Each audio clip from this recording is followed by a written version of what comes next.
When I first got into this work, working with women's health, I always thought it was the men who were pushing for female genital mutilation.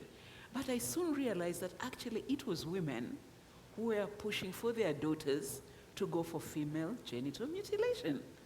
Because they believed that by doing so, they were protecting their girls from being sexually active.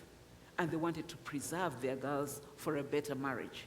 So it was in one of the meetings where we were talking about it, I remember one woman coming to me and saying, Jen, you've talked about the dangers of female genital mutilation, but I want to tell you that if I die, the best thing that you can do for me as your friend is to ensure that all my daughters go through female genital mutilation.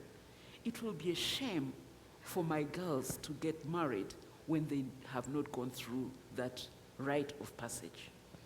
So many times we may look at it as the men who are against the women's health, but actually it is us, the women, who sometimes subject our daughters, our nieces, to some of these dangerous reproductive health issues that later on really have bad effects on their life.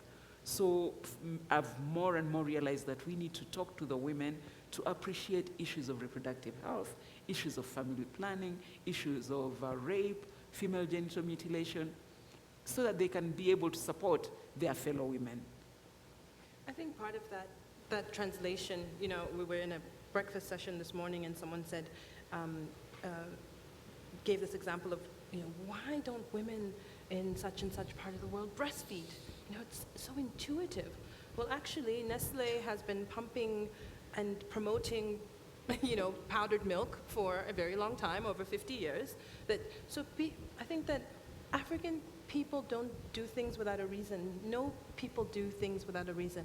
So when there's an incentive to do something, it will be done. So the incentive for FGM is the same incentive that women for time immemorial have had, which is to protect their children, right?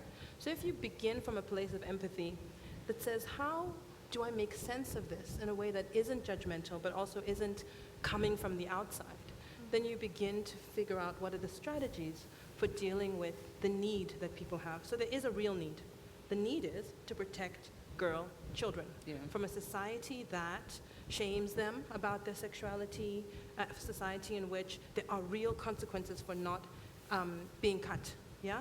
So what is it that we do to replace that, to ensure that we meet the need while keeping people healthy, to ensure that we transform the shame so that if we are getting rid of the FGM, we are also transforming that part of the culture that sees it as okay to mutilate, right? So that's the real conversation, I think, is the one that for many years, women's health, people in our area of work have resisted because it's complicated, because it doesn't tick the boxes, and because ultimately it is about power. It moves beyond the technical.